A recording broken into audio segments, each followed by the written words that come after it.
رحم الله من قرأ الفاتحة.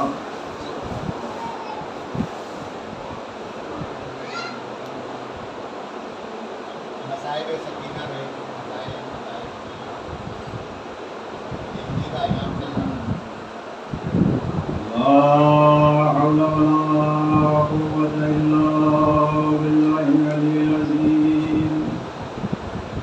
أعوذ بالله من الشيطان اللعين الرجيم. حسبنا الله ونعم الوكيل، نعم المولى ونعم النصير. بسم الله الرحمن الرحيم. الحمد لله الذي هدانا لهذا وما كنا لنهتدي لولا أن هدانا الله. لقد جاءت رسل ربنا بالحق. الصلاة والسلام على سيد الأنبياء وأشرف المرسلين، خاتم النبيين بطه وياسين أبي القاسم محمد،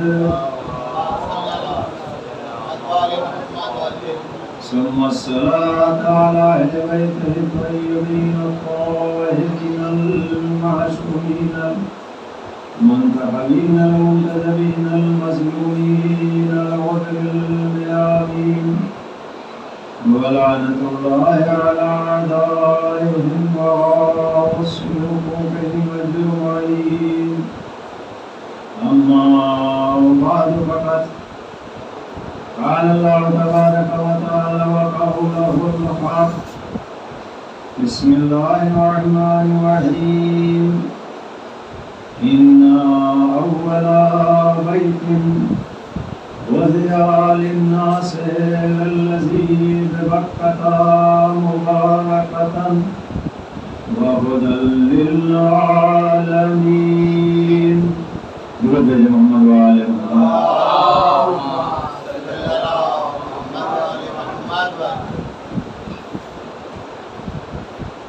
عزیزان محترم، جیسا کہ حضرات کو علم ہے، بڑی قدیم سپداری ہے اور مجھ کو دقیقاً تو نہیں یاد ہے، لیکن شاید 15-16 سال ہو گئے یہ مجلس پڑھتے ہوئے. مولا کا کرم ہے کہ اس سال بھی شرف بخشا کہ آپ کے درمیان حاضر ہوتی ہیں.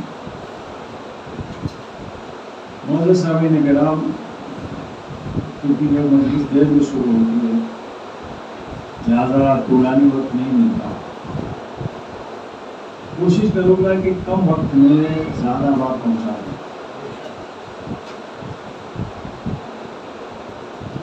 یہ کریمہ جس کی تلاوت کا شرف حاصل کیا، پروردگار عالم ارشاد فرما رہا ہے، ان اول بیت وضع للناس، بے شک میں نے اپنا پہلا گھر بنوایا لوگوں کے لیے، للذی ببکہ، اور اس کو قرار دیا مکے میں، مبارکن، اور اس کو مبارک بنایا. یہ سب اللہ نے کیوں کیا؟ ہدی للناس، جو اللہ نے اپنا گھر بنوایا، مبارک کیا، مکے میں بنوایا، یہ سب کچھ کیوں کیا؟ تو اللہ نے خود ہی بتایا، ہدی للناس. یہ سب میں نے اس لیے کیا تاکہ لوگوں کو ہدایت مل سکے. اب آپ موضوع تو سمجھ ہی گئے ہوں گے کہ پروردگار عالم یہ خانہ کعبہ کے لیے خطاب کر رہا ہے کہ اللہ نے خانہ کعبہ اپنا گھر بنوایا. اور کیوں بنوایا؟ تاکہ لوگوں کو ہدایت مل سکے. بھائی آپ نے بھی بڑے گھر دیکھے ہوں گے، ایک سے ایک عمارتیں دیکھی ہوں گی. آج تک مجھ کو نہیں دکھا کہ کوئی گھر ہدایت کرتا ہو. کوئی گھر ہدایت کرتا ہو. مثلا بہت عالیشان آپ نے جو ہے مسجد بنوا دی، دنیا کے مشہور کاریگروں سے بلوایا، اچھے سے سجوایا اس کو، اربوں خربوں روپیہ لگایا، اور جب مسجد بن کے تیار ہو جائے تو آپ دروازہ بند کر کے اس میں تالا لگا دیں. یہ بتائیے یہ مسجد کس لائق ہے، کس کام کی ہے؟ آئیے آگے ادھر آ جائیں. درود بھیجو ہمارے والے، سننے والے لوگ جو آگے بیٹھتے ہیں ذاکر کا بھی حوصلہ رہتا ہے. درود بھیجو ہمارے والے.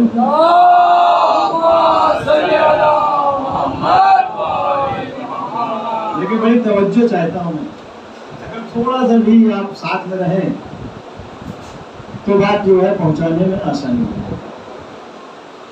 تو بہت عالیشان مسجد بنی، بڑی قیمتی بنی، لیکن اس میں دروازہ بند کر کے تالا لگا دیا گیا. برسوں تالا لگا رہا.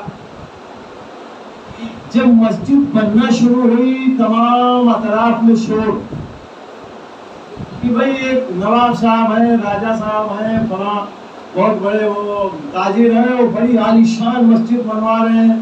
تو بننے سے پہلے ہی وہاں پہ دو لوگوں کی دیکھنے کی بھیڑ شروع ہو گئی،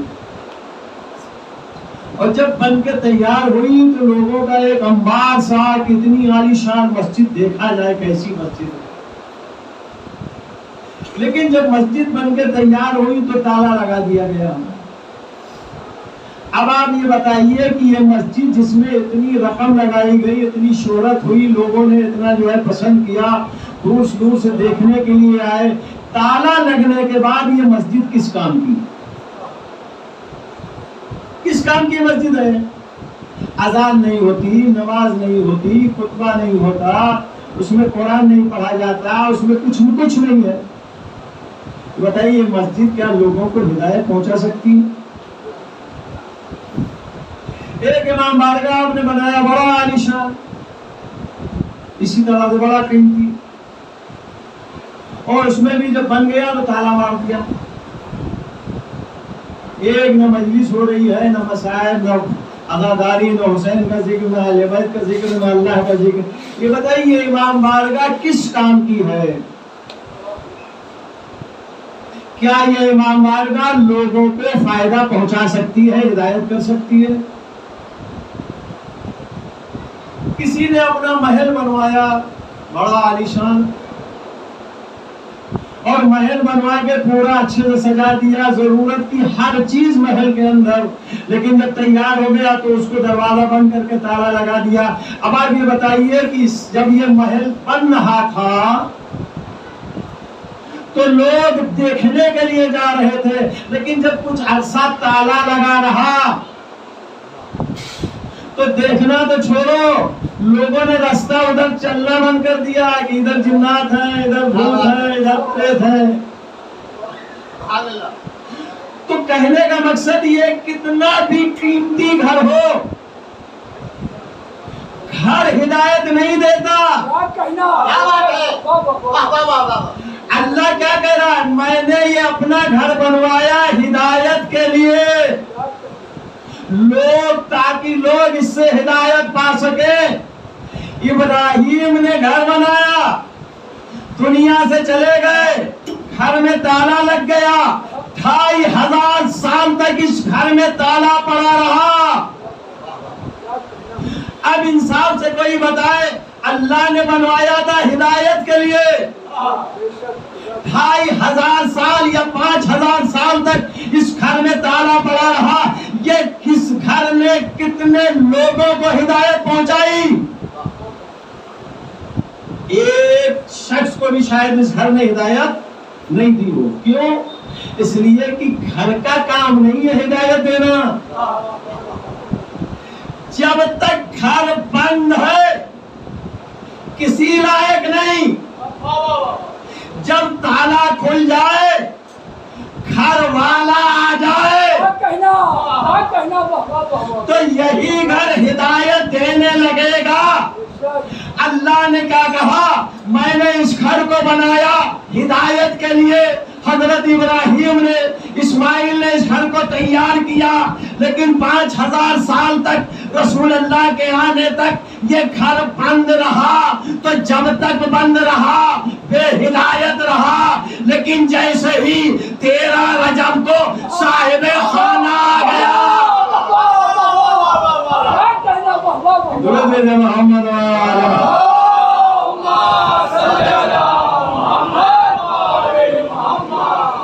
جب صاحب گھر آ گیا تو یہی گھر ہدایت کے لائق ہو گئے. تو پروردگار عالم نے گھر بنوایا کائے کے لیے ہدایت. اچھا، اللہ تعالیٰ کوئی بھی لفظ جو قرآن کا کوئی بھی لفظ ہے، عباس اور محمد تو نہیں، پہلے ہے تو بھی کوئی مطلب ہے، بعد میں ہے تو بھی کوئی مطلب ہے. اب ذرا آپ آیت کے لفظ کے اوپر غور کیجئے، اور محاورے آپ کے سامنے ہے. صاحب زبان لوگ ہیں آپ لوگ. اللہ نے یہ نہیں کہا میں نے گھر بنوایا. ان اول بیتین، توجہ چاہتا ہوں، میں نے اپنا پہلا گھر بنوایا. پہلا. آپ یہ بتائیے پہلا کب کہا جاتا ہے؟ ہمیں جب دوسرا تیسرا ہو.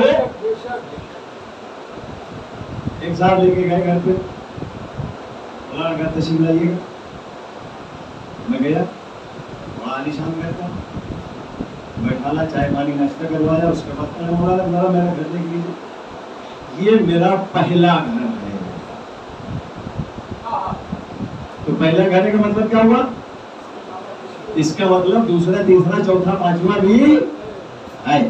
اب آگے کی گنتی کتنی ہے وہ جانے، لیکن پہلے کے مطلب یہ ہے کہ اس کے علاوہ بھی ہے. اللہ کیا کہہ رہا ہے؟ پہلا گھر بنوایا. تو بھائی دوسرا کہاں ہے؟ دوسرا کہاں ہے؟ روئے زمین پر کسی نے اللہ کا دوسرا گھر دیکھا؟ دیکھو تو بتا دے بھائی. پوری زمین کے اوپر اللہ کا ایک گھر. اللہ اس کو کہہ رہا ہے یہ پہلا ہے. تو میں نے کہا بھائی دوسرا کہاں ہے؟ پہلے کا مطلب یہ ہے کہ دوسرا تیسرا ہو. اگر اس کے آگے کی گنتی نہیں ہے تو پھر پہلا نہیں کہا جاتا. ایک بیوقوف انسان بھی لفظ نہیں استعمال کرے گا. کیا کہے گا؟ جنا دیکھیے میں نے بنا گھر بنوایا. پہلا اور دوسرا نہیں کہے گا. یہ پہلا دوسرا کب کہے گا؟ پہلا کہے گا جس کا مطلب دوسرا ہے، دوسرا کہے گا جس کا مطلب تیسرا ہے. بھائی پوری زمین پر گھر تو اللہ کا ایک، اور اللہ کہہ رہا پہلا ہے تو پھر دوسرا کہاں ہے؟ جناب دوسرا گھر برسوں تک تھا ہی نہیں. دوسرا گھر برسوں تک تھا ہی نہیں، یہ پہلا تھا. لیکن پہلا کا مطلب یہ ہے کہ اللہ کے ارادے میں تھا کہ دوسرا بنے گا. اب دوسرا گھر اللہ نے بنایا لیکن زمین پہ نہیں بنایا. میں نے دیکھا آپ لوگ بھی سنتے ہیں، بس میں کڑی سے کڑی جوڑنا میرا کام ہے. کوئی نئی چیز پڑھنا کام نہیں ہے، ساری چیز آپ کی سنی ہوئی ہے. پہلا گھر بنا زمین پر، یہ تو پہلا ہو گیا. اب دوسرا کہاں بنا اور کب بنا سنیے. ایک مرتبہ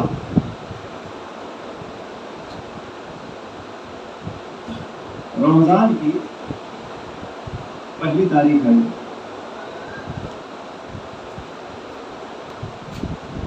پروردگار عالم نے آسمان پہ اعلان کر دیا کہ علی اور فاطمہ کا عقد ہونے والا ہے. علی اور فاطمہ کا عقد ہونے والا ہے. 23 رمضان تھی تو یہ اعلان کا عمل ہوا. اللہ نے ایک گھر بنوایا چوتھے آسمان پر. اس کا نام ہے بیت معمور. توجہ چاہتا ہوں, کیا نام ہے؟ جو زمین پر گھر ہے اس کا کیا نام ہے؟ بیت اللہ, اللہ کا. اس کا کیا نام ہے؟ بیت معمور. تو پہلا یہ تھا, اب سمجھ میں آ گیا دوسرا وہ ہے. لیکن پہلا یہ بنا, بعد میں دوسرا وہ بنا. بیت معمور کے بہت سارے قصے ہیں. یہ بیت معمور ہے کہاں؟ پہلے ذرا اتنی ڈیٹیل بتا دیں اس کی. خانہ کعبہ کے جسٹ اوپر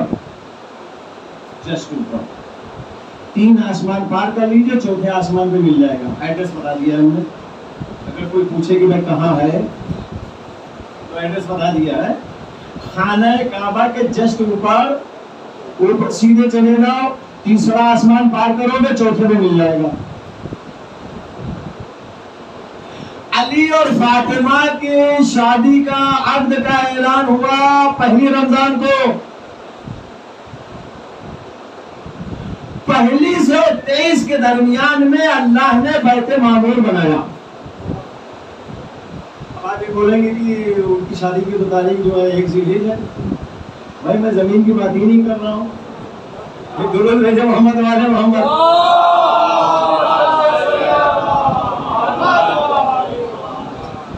اللہ نے اس تاریخ کے بیچ میں ایک گھر بنایا, اس کا نام ہے بیت معمور. یہ کہاں؟ چوتھے آسمان کے اوپر. جب گھر بن گیا تو 4 آسمانوں سے اوپر والے فرشتے جتنے بھی تھے سب کو حکم دیا تم تینوں آسمان کے فرشتے چوتھے پہ جاؤ, اور چوتھے کے نیچے جتنے تھے 3 آسمان, ان سے سب سے اعلان کیا تم سارے فرشتے اوپر چوتھے پہ جاؤ.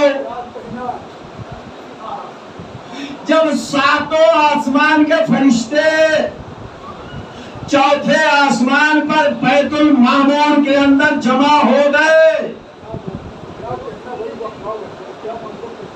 تو اب اللہ نے وہاں پر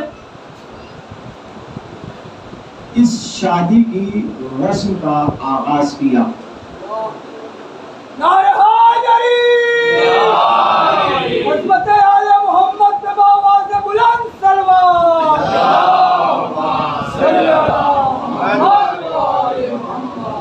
آپ تھوڑا سوچ کے دیکھیے, انصاف سے بتائیے, اگر کسی پیسے والے باپ کے بیٹے یا بیٹی کی شادی ہو تو حال کیسا سجایا جائے گا؟ اور اگر اڈانی اور امبانی کے بیٹوں کی شادی ہو تب کیسا سجایا جائے گا؟ اگر اس سے بھی زیادہ کوئی مالدار ہے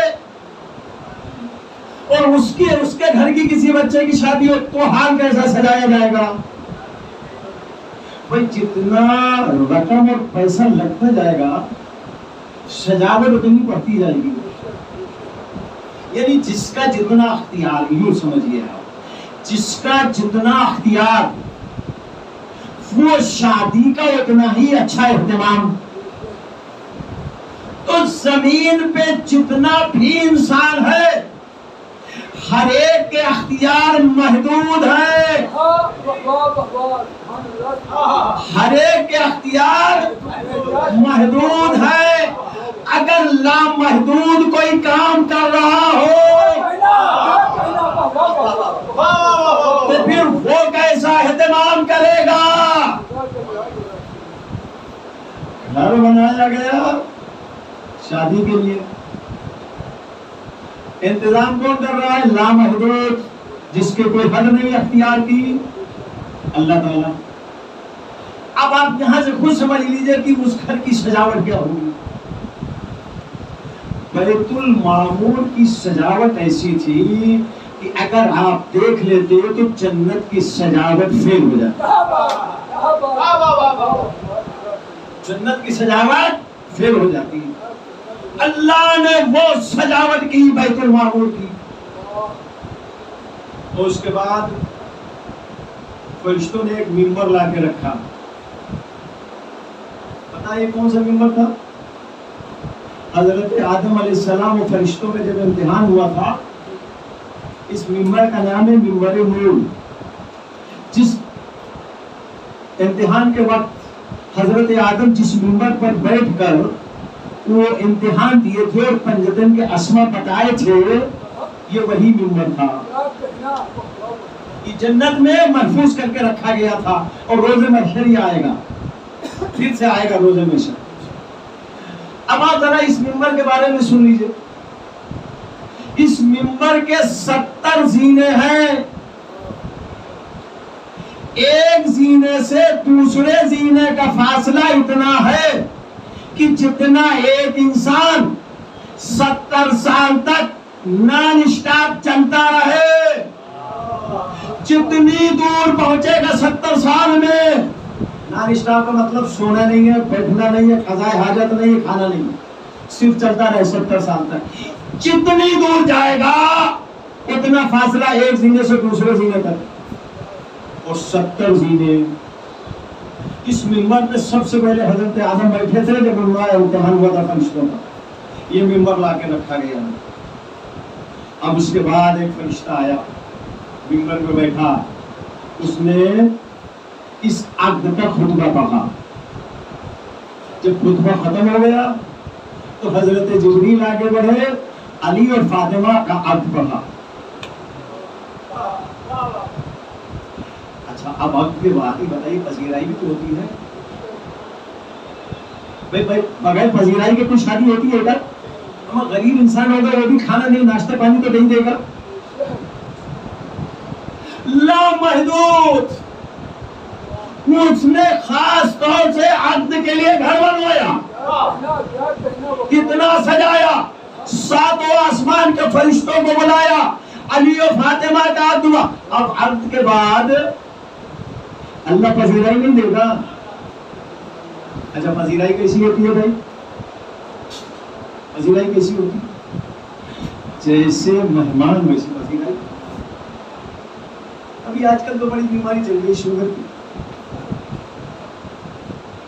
پہلے تو ایک ہی چائے رکھی رہتی تھی، سب وہی پیتے تھے۔ ابھی 2 طرح کی چائے ہوتی ہے، ایک عام چائے، ایک شوگر والوں کے لیے۔ اب مٹھائی بھی 2 طرح کی ہو گئی ہے، ایک عام لوگوں کے لیے، ایک شوگر والوں کے لیے۔ اچھا، دوسرے لوگوں کے ہمارے یہاں تو نہیں ہے، کھانا بھی 2 طرح کا، ویج اور نان ویج۔ تو پذیرائی کیسی ہوتی؟ جیسے کھانے والے ویسی پذیرائی۔ وہاں جتنے بھی شادی میں شرکت کرنے والے لوگ تھے سب معصوم فرشتے، اب ان کی پذیرائی کیسے ہوتی؟ شربت کا انتظام ہوتا، کھانے کا انتظام ہوتا، اسٹارٹر کا انتظام ہوتا، کاہے کا انتظام ہوتا بھائی؟ وہ معصوم فرشتے کھاتے نہیں، پیتے نہیں، سوتے نہیں، جگتے نہیں۔ اب اللہ نے ان کے لیے ان کی جیسی پذیرائی کا اہتمام کیا، لیکن ساتھ میں ہمارا آپ کا بھی خیال رکھا۔ شادی ہوئی بیت المعمور میں، پذیرائی ہوئی جنت میں۔ چلو شادی ہو گئی ہے، سب لوگ چلیے، آپ لوگ پذیرائی جنت میں ہے۔ جب جنت میں پہنچے تو درخت طوبہ ہلایا گیا، درخت طوبہ سے سب سے پہلے حلے گرے. یہ حلے کیا ہے؟ حلے اس کا صحیح ترجمہ ہی نہیں ہو سکتا، بس یوں آپ سمجھ لیجیے ایسی چیزیں جس سے فرشتوں کے درجات بلند ہوتے ہیں، چونکہ ان کے یہاں کھانا پینا تو ہے ہی نہیں. اب جس نے جتنے حلے لے لیے اس فرشتے کے درجے اتنے زیادہ بلند ہو گئے. جب فرشتوں کی پذیرائی ہو گئی اب اس کے بعد اللہ نے ہمارا خیال رکھا، پھر درخت کھلایا گیا، اس درخت سے پتے گرے. کتنے پتے؟ گنتی کے اس وقت سے لے کر قیامت تک جتنے آل محمد کے چاہنے والے محمد آل محمد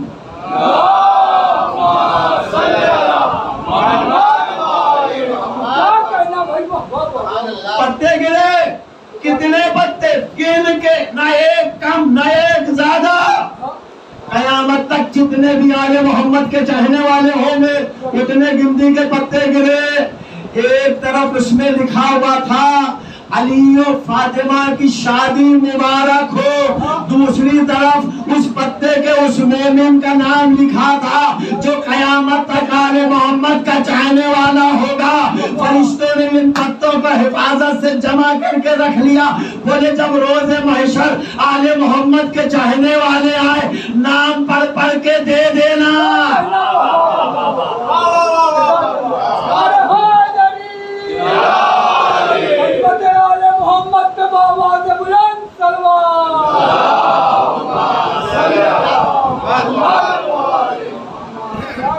پوری کہانی آپ نے سن لی. اب اس کہانی کو میں ذرا اپنے الفاظ میں بیان کرتا ہوں. اللہ نے اپنا گھر بنوایا کس کے ذریعے سے؟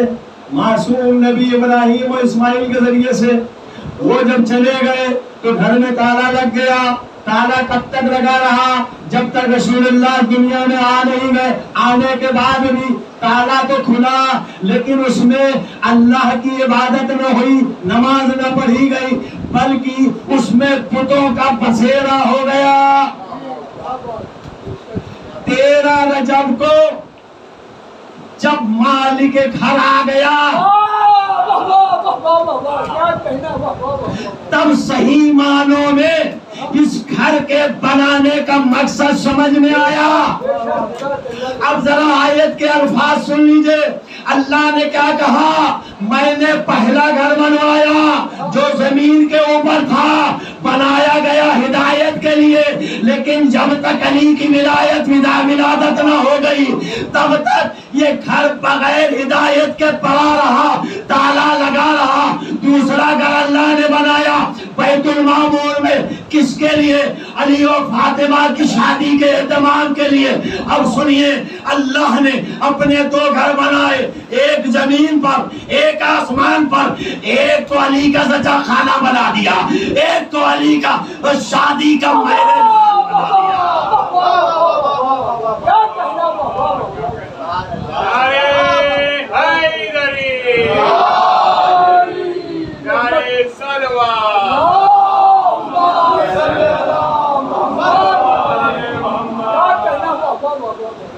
ایک کو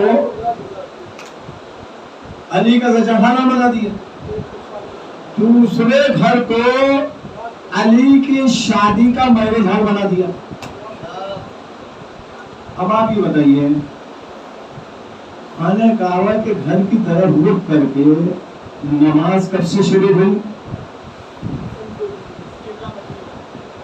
دیکھیں ہجری تو جلدی نہیں یاد ہوگا، موٹی موٹی بات بتا دیتا ہوں. علی کی ولادت سے پہلے یا بعد میں؟ بعد میں نا. اگر علی کی ولادت سے پہلے خانہ کعبہ کی طرف منہ کر کے نماز پڑھی جاتی ہوتی تو یہ نماز اللہ کے گھر کی طرف تھی، لیکن علی کی ولادت کے بعد یہ نماز شروع ہوئی. اس کا مطلب یہ اب دنیا میں جو مسلمان بھی خانہ کعبہ کی طرف رخ کر کے نماز پڑھتا ہے اللہ کے گھر کی طرف نہیں، علی کے سجا خانے کی طرف.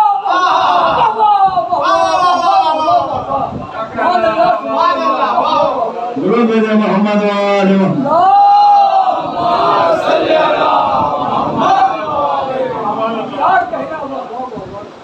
اللہ نے اس گھر کو مبارک بنایا. ارے مبارک کہاں؟ جس گھر میں ایک بت ہو وہاں منحوسیت اتنی ہو جاتی ہے. اور جہاں 365 ہر ہفتے کا ایک بت، ہر دن کا ایک بت، ہر قبیلے کا ایک بت، 365 بتوں کا بسیرا، یہ مبارک کہاں سے ہو گیا؟ حضرت ابراہیم بھی تھے. اب گھر اللہ نے بنایا تھا کتنے اہتمام سے بنوایا. ایک بھی مزدور نہیں لگایا، ایک بھی مزدور نہیں لگایا. حضرت ابراہیم کوئی غریب انسان تو تھے نہیں. ہم اپنے زمانے کے مالدار تاجروں میں سے تھے حضرت ابراہیم. اللہ نے کہا گھر بناؤ. تو گھر کیسے بنایا؟ جوان بیٹا جس نے کبھی مشقت نہیں کی، اس سے مٹی اٹھوائی، اس سے پتھر اٹھوائے، اس سے گارا بنوایا. وہ تو نبوت کے کام انجام دیتے تھے. کبھی تھوائی گیری مستری گیری کیا تھا کیا حضرت ابراہیم نے؟ اپنے ہاتھوں سے پتھر اٹھا اٹھا کے جمائے دیوار بنائی. ابراہیم اللہ نے یہی تو کہا ہے نا گھر بنا. ارے 8-10 مزدور لگا دو، جوان بیٹا بھی زحمت سے محفوظ ہو جائے گا، آپ بھی جو ہے زحمت سے محفوظ ہو جائیں گے. کنارے کھڑے ہو کے سائے میں دیکھتے رہو، جیسا اللہ نے بنایا ویسا بن جائے گا. حضرت ابراہیم جواب دیں گے اگر مزدور لگانے کی ضرورت ہوتی تو کسی کے مشورے کی ضرورت نہیں تھی، ایک دن میں تیار ہو جاتا. تو پھر یہ کیا وجہ ہے کہ خود اپنے ہاتھوں سے باپ بیٹے گھر بنا رہے؟ کہے تم کو پتا ہے یہ گھر کس کے لیے بن رہا ہے؟ اگر لوگوں کے لیے بنتا تو شاید مزدور لگا لیے جاتے. یہ گھر تو اس کے لیے بن رہا ہے جس کے لیے پروردگار آیت تطہیر نازل کر کے اس کی طہارت کا اعلان کر رہا. اب سوچو علی کا سچا خانہ اتنا پاک کہ جس کو بنانے کے لیے ابراہیم کے معصوم ہاتھوں کی ضرورت ہے.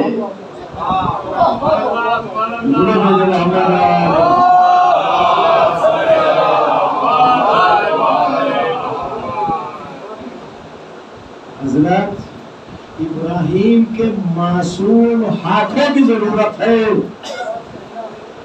جس کا سچا خانہ اتنا پاک ہو، اندازہ لگا وہ خود کتنا پاک ہوگا. حضرت ابراہیم نے بنا کے دیا. 500 سال رسول اللہ اور ابراہیم کے بیچ میں 5000 سال کا فاصلہ. یہ 5000 سال تک یہ گھر بیکار پڑا ہے. کہیں ملا اس میں کسی نے نماز پڑھی ہو؟ رسول اللہ خود آئے کہ بیت المقدس کی طرف نماز پڑھ لیں. وہ ایک بار آدھی نماز ہو گئی ظہر کی، تو حضرت جبریل آئے، انہوں نے جو ہے ہاتھوں کو پکڑ کے جو ہے 90 ڈگری رسول اللہ کو موڑ دیا. پڑھ رہے تھے ادھر، گھوم گئے ادھر، 2 رکعت ادھر ہوئی 2 رکعت ادھر ہوئی. تو یہ 5000 سال تک یہ گھر کر کیا رہا تھا؟ اس کا مطلب یہ ہے یہ اللہ نے یہ گھر اپنے لیے بنوایا ہی نہیں تھا، اپنے لیے بنوایا تھا. ارے بتاؤ گھر کس لیے بنتا؟ گھر کی ضرورت کیوں پڑتی بتائیے آپ؟ ہمیں گھر میں رہا جاتا ہے، گھر میں آرام کیا جاتا ہے، گھر میں انسان رہ کے کھاتا پیتا ہے. جب گھر میں لوگ رہتے ہیں تو بچوں کی بھی پیدائش گھر میں ہوتی ہے. یہ بتاؤ، کوئی یہ بتائے اللہ کسی گھر میں سما سکتا ہے کیا؟ اما جب اللہ کسی گھر میں چاہتے ہی نہیں، سما نہیں سکتا، تو اللہ نے اپنے لیے گھر کیوں بنوایا؟ کیوں بنوایا بھائی؟ گھر میں آرام کیا جاتا ہے، لیٹا جاتا ہے. کوئی ایک بتا دے کہ اللہ کبھی آرام کرتا ہو، لیٹتا ہو؟ اللہ گھر میں جا بھی نہیں سکتا، اللہ وہاں پہ لیٹتا بھی نہیں، آرام بھی نہیں کرتا۔ اچھا گھر میں جب لوگ رہتے تو کھاتے پیتے بھی ہیں، یہ بتاؤ اللہ کیا کھاتا ہے؟ کبھی گیا خانہ کعبہ میں کچھ کھانے؟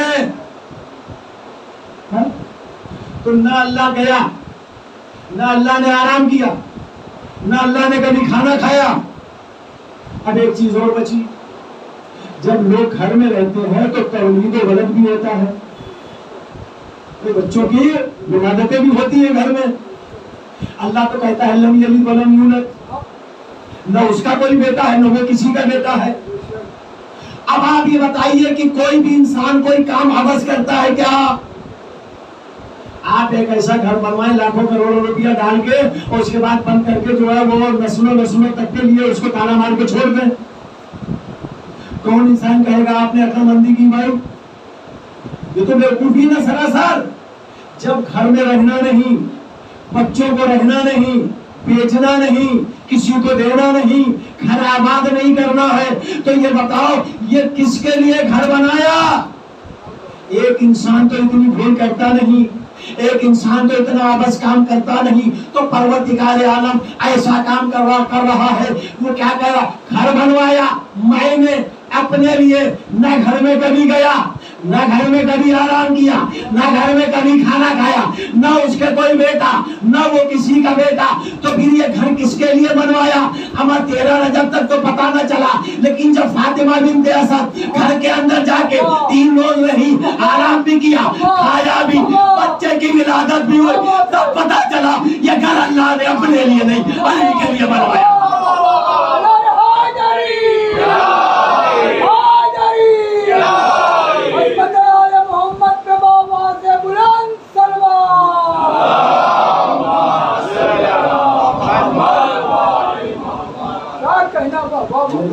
اپنے لیے نہیں، علی کے لیے بنوایا۔ تالا پڑا رسول اللہ کی زمانہ آیا، اس سے پہلے تو کم سے کم خالی تھا، تالا پڑا تھا، اب تو اور برا حال ہو گیا۔ 362 نقلی خدا وہاں پہ قبضہ جما کے بیٹھے۔ جب فتح مکہ ہو گیا، اچھا یہ بتائیے اللہ نے کیا کہا؟ مبارک بنایا 365 غیر خدا کے ہوتے ہوئے، جہاں روز پوجا ہوتی ہو، جہاں روز شرک ہوتا ہو، اس گھر کو مبارک کہیں گے آپ؟ بنایا مبارک۔ 365 خداؤں کا یہاں پر نقلی خداؤں کا قبضہ۔ تو اس کا مطلب یہ ہے کہ ابراہیم کے بعد سے ابھی تک یہ گھر مبارک تھا ہی نہیں، جب علی کی ولادت ہوئی تب یہ گھر مبارک بن گیا۔ محمد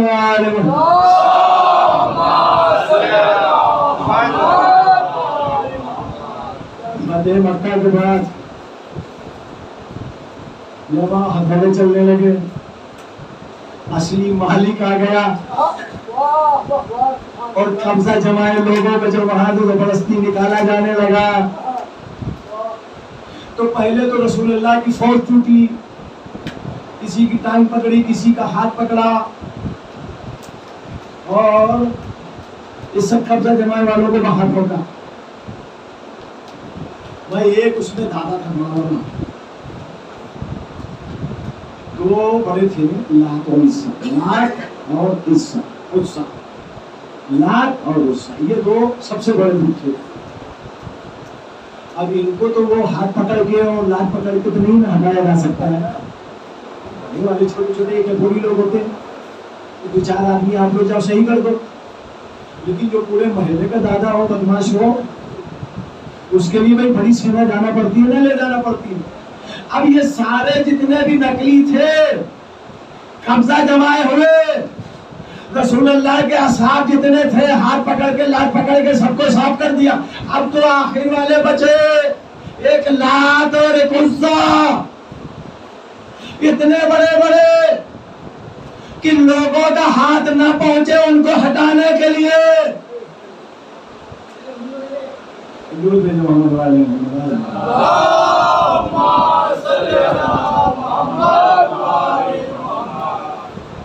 میرے خیال اس زمانے میں سیڑھی ویڑھی نہیں رہی ہوگی. اتنا انسان نے ترقی نہیں کیا تھا کہ سیڑھی ویڑھی رہی ہو.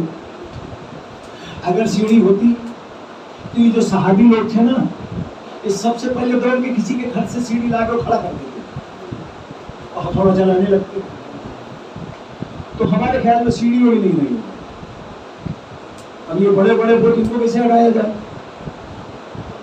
اب یہاں پر دو ہی مسئلہ، ایک آدمی دوسرے کے انسان کے اوپر چڑھے،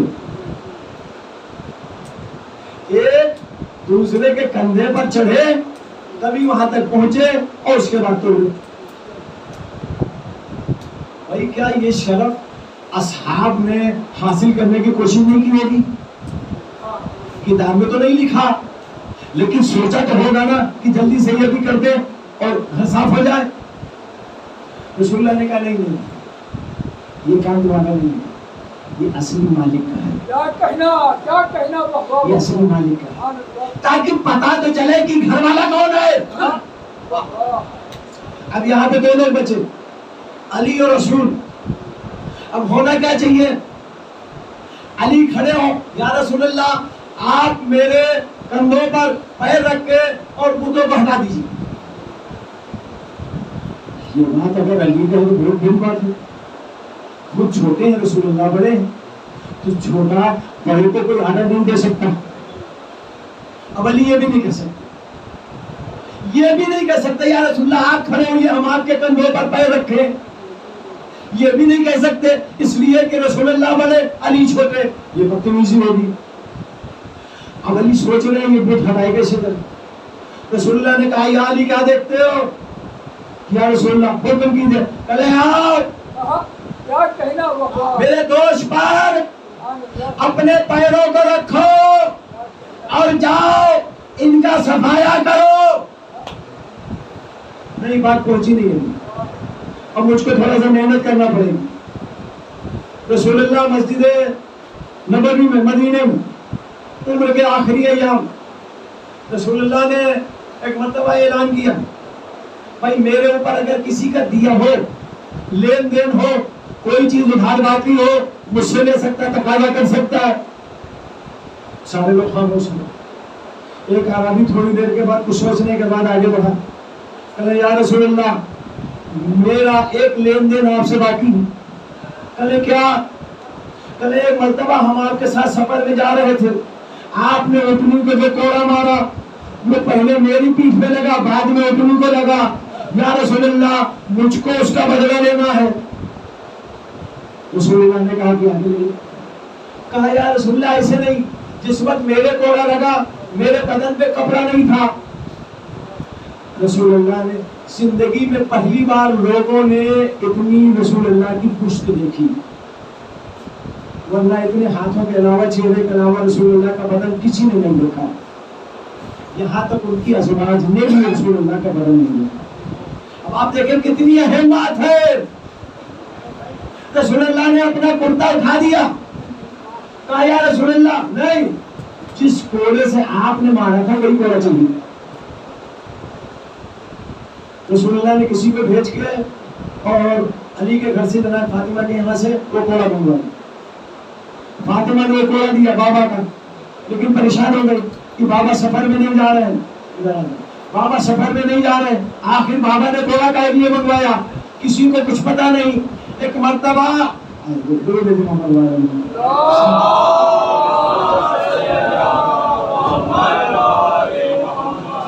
سننے والے لوگ اب آ رہے ہیں. اب ہم کو بیٹھا لیا پہلے، اب ہم یہاں سے پھر سے آواز کریں کیا؟ بولو پہلے محمد والے محمد.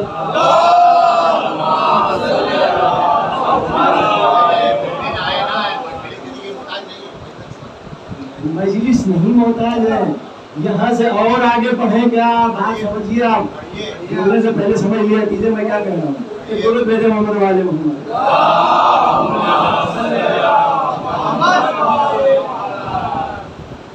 اب وہ کوڑا منگایا گیا، کوڑا اس کے ہاتھ میں دیا گیا. رسول اللہ نے کہا پھر کرتا اٹھایا. اس نے کہا یا رسول اللہ تھوڑا سا اور. رسول اللہ نے کرتا تھوڑا اور اٹھایا، کہا تھوڑا سا اور. رسول اللہ کرتا اٹھاتے رہے، یہاں تک کرتا رسول اللہ کے شانوں تک پہنچ گیا. اور جیسے ہی شانے تک پہنچا اس نے کوڑا پھینکا، جلدی سے دوڑ کے گیا، مولا لگا کے اس نے رسول اللہ کے شانے پر جو مہر نبوت لگی ہوئی تھی جلدی سے جا کے اس کا بوسہ لیا، کہا یا رسول اللہ معاف کیجیے گا، میں نے سنا تھا آپ کے دوست کے اوپر مہر نبوت ہے، نہ دیکھی تھی نہ چونی تھی، دل میں ایک حسرت تھی، اس لیے اتنا سارا واقعہ رہا، یا رسول اللہ معاف کرنا، میں نے سب کچھ اس لیے کیا تھا۔ اب سمجھے یہ رسول اللہ کے دوست جو ہیں یہ کسی معمولی انسان کے دوست نہیں ہے، یہاں پر 1,24,000 نبیوں کی نبوت کی مہر ہے۔ نہیں، بات ابھی بھی نہیں پہنچی، رسول اللہ کے دوست پر 1,24,000 نبیوں کی مہر، اس پہ قدم علی، اس پہ دوش علی۔ اب یہ بتاؤ 1,24,000 نبی افضل ہے یا علی ان پہ کھڑے ہیں؟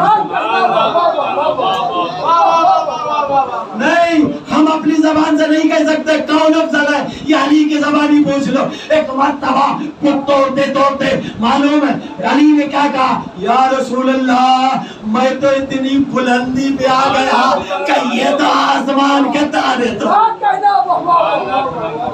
درود میرے محمد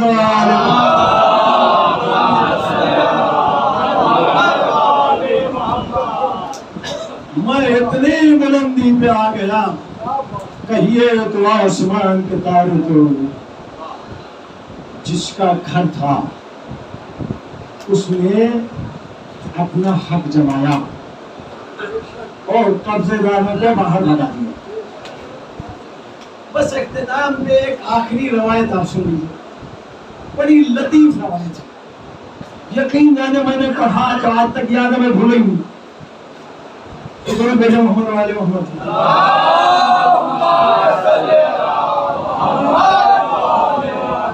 بس اس کے بعد انشاءاللہ رب کے مسائل۔ ایک مرتبہ ام المومنین نانی اماں، جانتے ہیں نا نانی اماں کو؟ بھائی رشتے میں وہ نانی اماں ہی ہے، سوتیلی نانی اماں ہے نا، سمجھ گئے ہوں گے آپ کہاں پہ۔ انہوں نے رسول اللہ سے کہا چلے اچھا آپ اس سے پہلے روایت سے پہلے ذرا آپ کو بیک گراؤنڈ بتا دوں، اس کا کہیں فوٹو دیکھا ہے آپ نے کھانے کا ہوگا، دیکھا ہے نا پورا فوٹو، خاص طور سے دروازے کی طرف دیکھیں، یہ دروازہ لگا ہے، اس کا نچلا حصہ زمین کے نزدیک ہے، ہر جگہ ایسے ہی ہوتا ہے، گھروں میں جو دروازے ہوتے ہیں اس کا نچلا حصہ وہ زمین سے نزدیک ہوتا ہے، اتنا نزدیک کہ انسان آرام سے دروازے پر چڑھ لے۔ خانہ کعبہ میں ایسا نہیں، خانہ کعبہ میں اوپر والا حصہ چھت میں لگا، اوپر والا حصہ چھت میں لگا، مطلب یہ ہے کہ دہلیز زمین سے اتنی اوپر، بالکل برعکس ہمارے گھروں کے دروازوں سے خانہ کعبہ کا دروازہ بالکل برعکس، ہمارا زمین کے قریب، خانہ کعبہ کا زمین سے دور، چھت سے نزدیک۔ پتہ ہے کیوں؟ یہ ام المومنین نے پوچھا رسول اللہ سے، اچھا یہ بہت پہلے کی رسم ہے، چلے یا رسول اللہ ایک بات سمجھ میں نہیں آتی۔ رسول اللہ نے کہا کہ بولو، چلے یہ خانہ کعبہ کا دروازہ اتنے اوپر کیوں ہوتا ہے؟ پتہ نہیں، شاید رسول اللہ بھی اس دن موڈ میں رہے ہوں، موڈ میں رہے ہوں، بڑا اچھا جواب دیا، کہ یہ تمہاری امت کے تعصب کی وجہ سے، تمہاری قوم، امت نہیں، تمہاری قوم کے تعصب کی وجہ سے۔ اور رسول اللہ نے اور پھنسا دیا پیچ، کہلے یا رسول اللہ سمجھے نہیں، تو کہلے سمجھ لو یہ دروازہ اتنا اوپر اس لیے لگاتے ہیں تاکہ جتنے بھی حاجی یہ طواف کرنے آتے ہیں یہ آرام سے دروازہ چڑھ کے اندر نہ آ جائیں، اندر وہی آئے جس کو یہ بنا ہے، جو متولی ہے نا، لیکن پرانے زمانے کو متولی الگ تھے، وہ بعد میں بنی ہاشم کے گھر میں آیا وہ الگ بات۔ کل یہ جو قبضہ کیے ہوئے لوگ ہیں نا، یہ اتنا اوپر اس لیے بناتے ہیں کہ ہر کس و ناکاس طواف کرتے کرتے کعبے کے اندر نہ آ جائے، کعبے کے اندر وہی آئے کہ جس کو خاص طور سے بلایا جائے، اس لیے اتنے زینے بنا دیے گئے۔ اب یہاں پر ایک بات صرف کہنا چاہتا ہوں، اگر بنت اسد دروازے سے اندر آئی ہوتی تو جتنے بھی چابی والے متولی تھے وہ کہہ سکتے تھے ہم نے بلایا، گھر ہمارا، ہم نے بلایا۔ اللہ نے کہا نہیں، تم نقلی ہو، اصلی ہم ہیں، اس لیے اللہ نے اس دروازے سے نہیں بلایا۔ پچھواڑے میں ایک نیا در، خانہ کعبہ کے پیچھے ایک نیا در بنایا، اس میں سے بنت اسد کو اندر بلایا، کہا تم اس گھر کے نقلی مالک ہو، اصلی مالک ہم ہیں، تم جس کو بلاتے ہو دروازے سے بلاتے ہو، میں جس کو بلاتا ہوں نیا در بنا کے بلاتا ہوں۔ محمد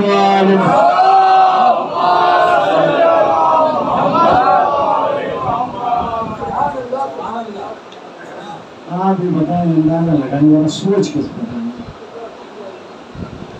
جس کی ولادت کی خاطر اللہ نے خاص طور سے یہ گھر بنوایا ہو، اور اس کا ثبوت یہ ہے کہ ابراہیم کے زمانے سے لے کے ابھی تک 200 بار خانہ کعبہ گرایا گیا، گرا اور گرایا گیا، کئی سو سال خانہ کعبہ اصل میں برابر زمین ہو گیا، کعبہ تھا ہی نہیں۔ پھر کوئی نبی سے نبی آتا تھا، بناتا تھا، پھر کافی ٹائم بنا رہا، پھر چونکہ 5000 سال کا تقریباً فاصلہ ہے ابراہیم اور رسول اللہ کے بیچ۔ خود رسول اللہ کے زمانے میں کئی مرتبہ گھر گرایا گیا اور بنا، رسول اللہ کے بعد سعودی گورنمنٹ نے کئی مرتبہ گھر گرایا اور بنا۔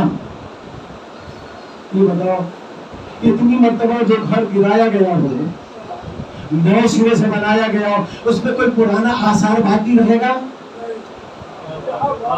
کوئی پرانا آثار باقی رہے گا؟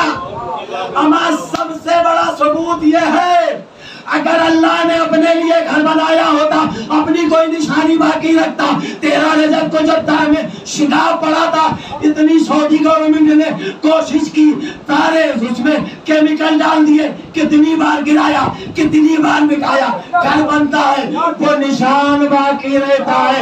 اللہ یہ نشان باقی رہ کے اس نے بتا دیا جس کے لیے بنایا تھا نشان بھی اسی کا رہے گا۔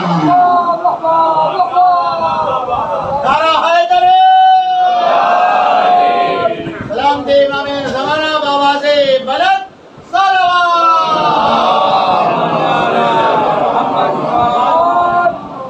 جس کے بنایا تو نشان بھی تو اسی کے نام کا رہے گا نا۔ اچھا یہ اللہ کی بڑی پرانی پالیسی ہے، انسان اپنے حساب سے ہوشیار ہے، عقل مند ہے، بہت بڑا مکہ، جس کو دل چاہے تباہ کر دے، جس کو دل چاہے جو ہے آباد کر دے۔ اللہ کو پتا تھا جس طرح اندر نقلی خدا قبضہ کر کے بیٹھے تھے، اسی طرح باہر بھی کچھ نقلی آ جائیں گے،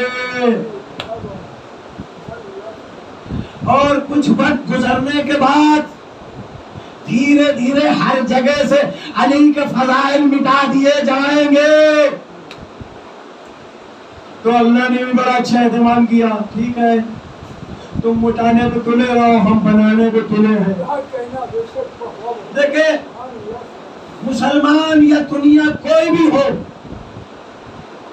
پورا مدینہ تاراج کر دیا، مسجد نبوی کی شکل بدل دی، مسجد نبوی کے ایک ایک پتھر ہٹا دیے گئے، خانہ کعبہ کے پرانے سارے پتھر جناب ابراہیم نے لگائے تھے سب کچھ ہٹا دیا گیا، سب کچھ ہٹا دیا۔ پوری دنیا کا مسلمان کتنی بھی کوشش کر لے، سب کچھ بدل لے، تو چیز چینج نہیں کر سکتا۔ ایک قرآن، ایک کعبہ، اللہ نے بھی سوچا تم مٹانے پہ تو لے رہو، ہم بنانے پہ تو لے رہے، ہم ہر جگہ علی کے فضائل رکھیں گے، تم سب کہیں سے مٹا دو گے، دو چیز تو مٹا نہیں سکتے، نہ کعبہ مٹا سکتے نہ قرآن مٹا سکتے، اسی لیے اللہ نے علی کے فضائل دو جگہ محفوظ رکھے، کعبے میں وہ نشان بنا کے، قرآن میں علی کے فضائل بیان کرتے۔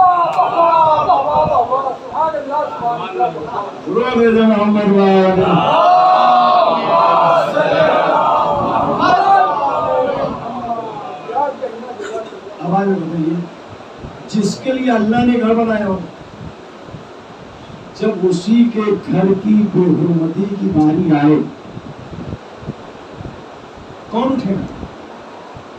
مسلمان اٹھے گا، جس نے پوری جو ہے طاقت لگا دلی نشان مٹانے کے لیے؟ نہیں، مسلمان نہیں اٹھے۔ مسلمانوں نے تو پتھر چلائے، آپ کے گولے برسائے خانے کعبہ کے اوپر۔ وہی اٹھے گا جو اس گھر کے مالک کا وارث ہے۔ وارث کون تھا؟ حسین۔ مٹانے والا کون تھا؟ یزید۔ یزید مٹانے کو تلا، حسین بنانے کو تلو۔ حسین خانہ کعبہ میں حج کے لیے حالت حرام میں ایک روز بچا تھا، حسین کو خبر دی، حسین کے ساتھیوں مولا کچھ حاجی آ رہے ہیں، یہ اپنے احرام میں تلوار، تبار، تیر، خنجر چھپا کے لا رہے ہیں، مولا کچھ بڑا ہونے والا ہے۔ امام نے کہا خانہ کعبہ کے احکام جگہ پر گیا، حدود کعبہ میں ایک چونٹی تک نہیں مار سکتے آپ، اس کا بھی کفارہ ہے۔ اگر حدود کعبہ میں چونٹی نہیں مار سکتے ایک انسان کا مرڈر کر دیا جائے، آپ بتائیے خانہ کعبہ کی حرمت باقی رہے گی؟ نہیں۔ اگر فرزند رسول کو شہید کیا جائے تو خانہ کعبہ کی حرمت ہمیشہ کے لیے پامال ہو جائے۔ حسین ابن علی نے حج کو عمرے میں تبدیل کیا اور وہاں سے چلے، اس سارے واقعات چھوڑتے چھوڑتے کربلا پہنچے۔ عزیزانو، یہ ایام اس رائے کربلا کی ہے۔ کربلا دو پارٹ میں ہوئی۔ پارٹ 1 10 محرم کو ختم ہوئی، پارٹ 2 11 محرم سے شروع ہوا۔ جو کربلا کا پہلا حصہ تھا اس کے ایام دن بڑے کم تھے، لیکن جو دوسرا حصہ تھا ان کے مسائل کے ایام بڑے طولانی تھے۔ عزیزانو، میں ہمیشہ ایک جملہ کہتا ہوں، شہدائے کربلا 3 شب و روز کے پیاسے بھوکے، لیکن ان کی بھوک اور پیاس 10 محرم کو تمام ہو گئی۔ اب کسی بھی کتاب میں دیکھیے یہی لکھا ہوتا ہے کہ 3 شب و روز کے پیاسے، یعنی شہدائے کربلا کے بھوک اور پیاس کے دن معین ہے، لیکن اسیران کربلا کے بھوک اور پیاس کے دن معین نہیں۔ عزیزانو، ان کو اسرائے کربلا کو، آل محمد کو 1 سال تک نہ اتنا کھانا ملا کہ پیٹ پر کھانا کھا سکے، نہ اتنا پانی ملا کہ سیراب ہو کے پانی پی لے۔ عزیزانو، وقت بہت ہو چکا ہے، طولانی مصائب نہیں، بس 2-3 جملے جب سوچنا تو یاد کرنا تو آنسو ضرور نکل آئے گا۔ اے عزادارو، ارے اتنا کم پانی ملتا تھا، ارے کہ نوشرائے کربلا کی آل محمد کا یہ حال۔ ایک مرتبہ سکینہ عابد بیمار کے پاس آتی ہے، اے بھیا عابد بیمار یہ بتاؤ پیاز کی آخری حد کیا ہوتی ہے؟ ایک مرتبہ زین العابدین نے کہا اے بہن سکینہ، ارے ایسا کیوں پوچھ رہی ہو؟ کہا نہیں بھیا، ارے کچھ تو بتاؤ۔ زین العابدین نے کہا اے بہن پیاز جب آخری حد پہ پہنچتی ہے تو انسان کی ہڈیاں سوکھ جاتی ہیں، ہڈیوں سے آواز آنے لگتی ہے۔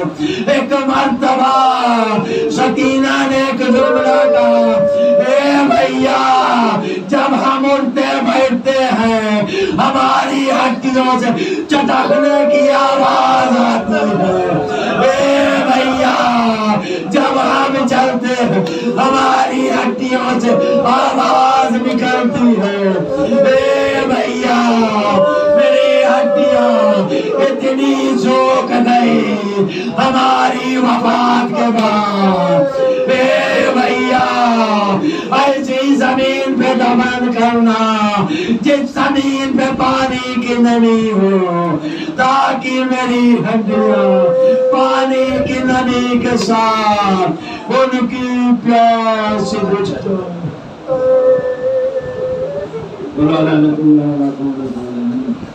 اللہ